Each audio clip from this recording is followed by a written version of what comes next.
Hi everyone, আসসালামু আলাইকুম। আশা করছি আপনারা সবাই অনেক ভালো আছেন, আর আলহামদুলিল্লাহ আমরাও ভালো আছি। আফিফ বাবাই আজকে খুব সকাল সকাল ঘুম থেকে উঠে গিয়েছিল, তো পরে আবার তার নানুমণি আবার ঘুম পাড়িয়ে দিয়েছে, তো সে ঘুমিয়ে আছে। আর এদিকে তার নানা ভাই হচ্ছে পেপার পড়ছে, তো আব্বু আবার ওর গায়ে কাঁথাটা সুন্দর করে জড়িয়ে দিয়েছে আর কি। তো সকালে আর তেমন কোনো কিছু ভিডিও করতে পারিনি। পরে ভাবলাম আফিফকে এখন গোসল করাতে যাব, তার কিছু অংশ আপনাদের সাথে শেয়ার করি যে আসলে আফিফকে গোসল করাতে গেলে কত কী না করতে হয়। তো আজকে গোসল করানোর অংশটা দেখাচ্ছি না, তাকে গোসল করানোর পরবর্তীতে তাকে নিয়ে যে ঝামেলাটা আমাকে পোহাতে হয় সেটা দেখাচ্ছি।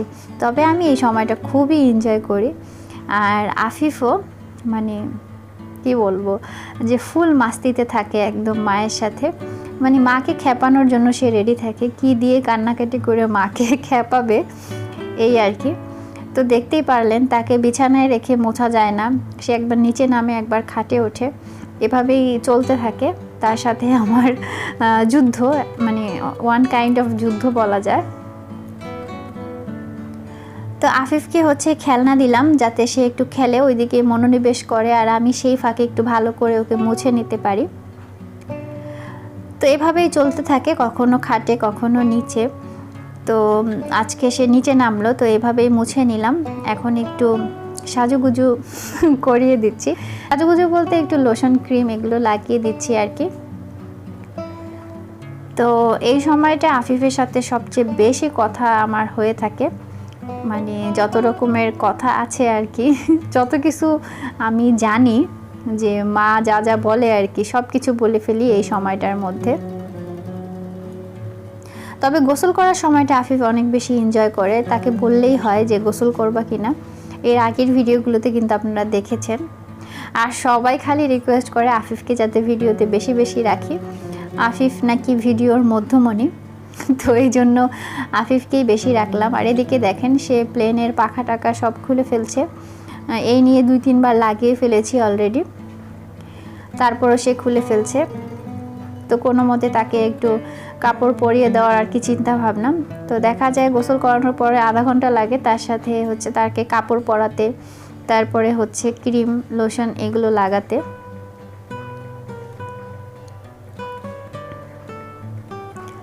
তো এটা হয়ে গেলে আপনাদের সাথে আজকে হচ্ছে আম্মুর হাতের মজার একটি রেসিপি শেয়ার করব। খুবই সহজ ঝটপট, ব্যাচেলার যারা আছেন তাদের খুব হেল্প হবে আশা করি। আর তার পাশাপাশি হচ্ছে গিয়ে আমার বিবাহবার্ষিকী খুব শীঘ্রই আসতেছে, তো সেই উপলক্ষে মানে এবার আর সারপ্রাইজ কোনো গিফট না, কি কেনাকাটা করা যায় সেটা নিয়ে দুজনে একটু কথাবার্তা চলছে। তো আজকে সেটা নিয়েই বাহিরে যাব আর কি। তো এই তো আফিফকে হচ্ছে রেডি করিয়ে দিলাম, আর তার চুলটাও একটু আঁচড়ে দিব, সে চুল আঁচড়ে দিলে খুবই পছন্দ করে, দেখলেনি।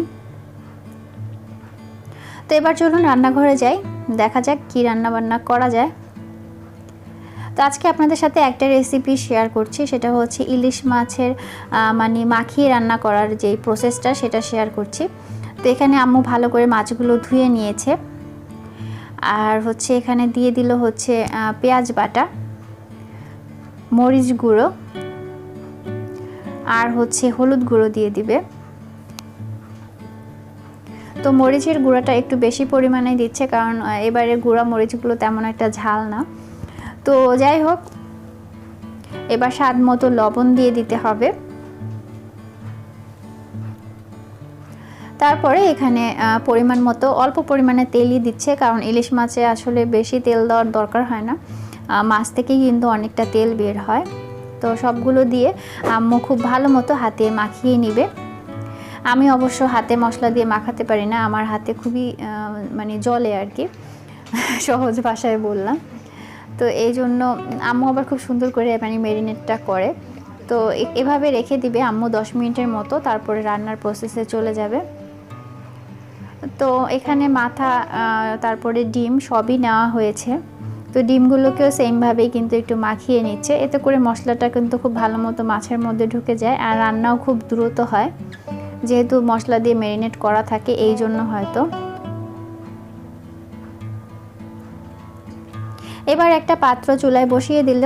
এখন এখানে পরিমাণ মতো তেল দিয়ে দিবে। আর আজকে হচ্ছে ডালও রান্না করা হচ্ছে, সবজি রান্না করা হচ্ছে, সেগুলো রেসিপি আর শেয়ার করলাম না।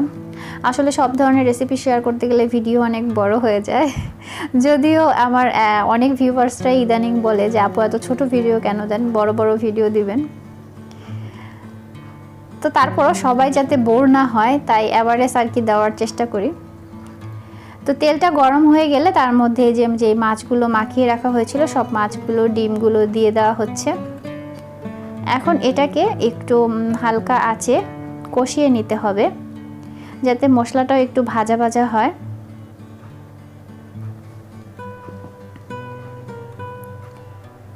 তো আমার হচ্ছে নভেম্বর মাসটা আমার জন্য অনেক বেশি স্পেশাল, কারণ এই মাসে হচ্ছে আমার বিবাহবার্ষিকী। সেই সাথে আরও বেশি স্পেশাল হয়েছে 2018 সাল থেকে, কারণ এই মাসে হচ্ছে আমার আফিফ বাবাইকে আমি পেয়েছি। তো এই জন্য মানে দুইটা জিনিসের জন্যই অনেক বেশি স্পেশাল, একটার চেয়ে একটা কম না আর কি। তো অক্টোবর, তারপরে নভেম্বর, এই মাসগুলো, ডিসেম্বর, সব কিছু মিলে যেন একটার পর একটা মানে জন্মদিন বা বিভিন্ন রকমের প্রোগ্রাম লেগেই থাকে। তো কথার ফাঁকে ফাঁকে এই যে মাছটা কষিয়ে নেওয়ার পরে এখানে হচ্ছে অল্প পরিমাণে একটু পানি দিয়ে দেওয়া হলো। এবার পানিটাকে সুন্দর মতো এখানে আর নাড়া দিল না, যেহেতু মাছটা এখন মোটামুটি নরম হয়ে গেছে, তাই জাস্ট হাত দিয়ে এভাবে ঘুরিয়ে দিল আম্মু। তো এবার ঢাকনা দিয়ে ঢেকে দিবে এবং জাল মানে চুলার আঁচটা একদমই কমিয়ে দিবে। আর এই ভাবেই মাছটা সম্পূর্ণ সিদ্ধ হয়ে যাবে। আর এদিক দিয়ে শীতের সবজি নামা শুরু করেছে, তো এই জন্য শীতের সবজি রান্না করা হচ্ছে। তো দেখতেই পাচ্ছেন মাছটাও কিন্তু সম্পূর্ণ রান্না হয়ে গেছে, আর কালারটা কিন্তু খুবই সুন্দর লাগছে। যদিও টেবিলে যখন ভিডিও করি তখন কালারটা একদমই পচা আসে, দেখলে মানে নিজেরই খেতে ইচ্ছে করে না, এরকম আর কি। তো আজকে অবশ্য ভাগ্য ভালো, আফিফের আব্বু একটু তাড়াতাড়ি চলে এসেছিল খাওয়ার জন্য। তাড়াতাড়ি বলতে 3টা বেজে গেছে। তো সবাই খেয়ে নিয়েছে। আদিপ নায়না এখন স্কুল থেকে আসেনি, তো ওদের খাবার দাবার বাকি আছে, তো আমরা খাবো আর কি।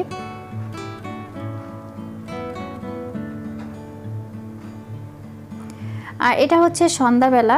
দেখেন আফিফ বাবাইকে কি করেছি, সে আম্মুর ওড়না দিয়ে মানে লুঙ্গির মতো পরে আর কি কাছা দেওয়া হয়েছে। তো এভাবে একটার পর একটা দুষ্টামি কিন্তু তার সাথে সারাদিনই চলে। সব কিছু আসলে ওভাবে ক্যামেরাবন্দি করা সম্ভব হয় না। আর সে দেখেন কত স্বতঃস্ফূর্তভাবে এক রুম থেকে আরেক রুমে যাচ্ছে, রান্নাঘরে যাচ্ছে। আর সন্ধ্যার জন্য হচ্ছে এখানে ডিম দিয়ে ব্রেড টোস্ট করা হচ্ছে। আর এই তাওয়াটার যেই জায়গাটায় তাপ লাগে ওই জায়গাটাই শুধু সাদা, বাদবাকি অংশটা কিন্তু আস্তে আস্তে কালো হয়ে গিয়েছে। তো এটা হচ্ছে আগে এমনটা ছিল না, ইদানিং হয়েছে। তো যাই হোক, সব কিছু যখন এখন নিজের হাতে করতে পারি না, অনেকের উপর নির্ভরশীল হতে হয়, কিছুই করার নেই। তো এই জন্য এমনটা হয়েছে। আর এদিকে দেখেন সব ব্রেড টোস্ট দিয়ে এদিকে আফিফ বাবাইকে বসিয়ে দেওয়া হয়েছে। সে ওটার গরমের জন্য নড়তেছে না, আবার হাত দিয়ে ধরতেছেও না। হাসি দিতে বললাম, সে সাথে সাথে এই যে হাসি দিল।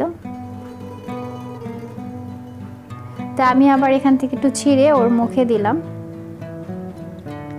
অনেক আপুরাই জানতে চান আফিফের খাবার দাবারের ব্যাপারে। আসলে আমি নিজেও অতটা অভিজ্ঞতা সম্পন্ন না, এই জন্যই শেয়ার করি না। তো চাও চুলায় বসিয়ে দেওয়া হয়েছে, চা আর ব্রেড টোস্টই আমরা এখন খাবো। তো এবার হচ্ছে আমরা রেডি হয়ে গিয়েছি, বাহিরে যাব। যদিও আফিফকে রেডি করেছিলাম, সেও বাহিরে যাবে, বাট বের হওয়ার আগে আগে হচ্ছে হালকা হালকা একটু বৃষ্টি বৃষ্টি ছিল। আর ওদিকে হচ্ছে মা আম্মু দোনোজনই বলছিল ওকে রেখে যাও, যেহেতু রাতের বেলা, দরকার নেই, তোমাদের কাজ তোমরাই সেরে আসো। তো সে সময় আর আফিফকে তারপরে নেওয়া হলো না, আমরাই বের হলাম। আর আফিফের আব্বু অফিসের কাজ শেষ করে মোটামুটি একটু দেরিই করে ফেলেছে। তো যেতে যেতে দোকানপাট খোলা থাকে কিনা তাও জানি না। তা আমরা এখন যাচ্ছি হচ্ছে চৌহাট্টা। তো চৌহাট্টা থেকে একটু সামনে এগুলোই হচ্ছে ওইখানে কিছু মানে দোকান আছে যেখানে হচ্ছে মোবাইলের মোটামুটি ভালো মার্কেটই বলা যায়, সব ধরনের মোবাইল, সব ব্র্যান্ডের মোবাইলই আছে সেখানে। আর আমি আসলে এক্স্যাক্ট লোকেশনগুলো ভালো মতো বলতে পারি না, আমি ভুলে যাই। যতই ট্রাই করি। এক একটা মানুষের এক এক দিকে এক একটা দুর্বলতা থাকে, আমার হচ্ছে এটা, আমি জায়গা মনে রাখতে পারি না, নাম মনে রাখতে পারি না। তো যাই হোক, আমরা সেখানে চলে এসেছি।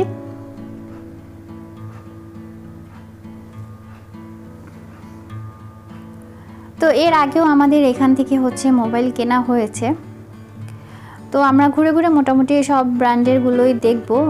তবে অপোর ফোন বরাবরই আমাদের ভালো লাগে, যেহেতু আমরা ছবি তুলতে একটু বেশি পছন্দ করি আগে থেকে। তো অপোর ফোন এই জন্যই ভালো লাগে। আর এটার হচ্ছে মানে ব্যাটারি কোয়ালিটিটা খুব ভালো, বেশ লং টাইম ব্যাকআপ দেয়, যার কারণে বেশি ভালো লাগে আর কি। তো প্রথমে নোকিয়ার শোরুমে ঢুকলাম। মানে একদম আদি যুগের যে ফোন যারা মানুষকে চিনিয়েছে, বাট তাদের এখন আর সেরকম স্মার্টফোন কিন্তু অ্যাভেলেবেল নেই। তো তারপরে অপোর শোরুমে গেলাম। অপর কিন্তু বিভিন্ন নতুন মডেলগুলো এসেছে, বাট দুঃখের বিষয় একটা, সেটা হচ্ছে যে সিলেটে এখন এগুলো একটাও অ্যাভেলেবেল নেই। তাদের নাকি কোম্পানি থেকে অফ আছে, কয়েকদিন পরে নাকি চালু হবে, সারা বাংলাদেশেই নাকি এখন অফ আছে। তো এটাই জানতে পেলাম, বাদ বাকিটা এখনও জানি না। আর এই মুহূর্তে আসলে মোবাইলটাই দরকার, তো এই জন্য চিন্তা করছি যে যেহেতু দরকার আর কোনো মানে অকেশনও আসতেছে, তো একসাথে দরকারি জিনিসটাই কিনে ফেলি।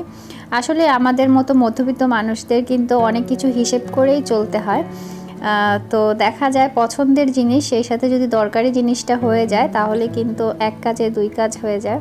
আর এদিকে একটা মজার জিনিস দেখায়, এখানে হচ্ছে সচরাচর কিন্তু মেয়েরা এভাবে বসে ফুল দেয় না। তো আমি বলতেছিলাম আফিফের আব্বুকে যে এই পুতুলের বানানোটা আসলে ভুল হয়েছে, কারণ ছেলেরাই কিন্তু এভাবে বসে থেকে ফুলটা দিয়ে থাকে সাধারণত। তো যাই হোক, তারপরে চলে এলাম স্যামসাংয়ের শোরুমে।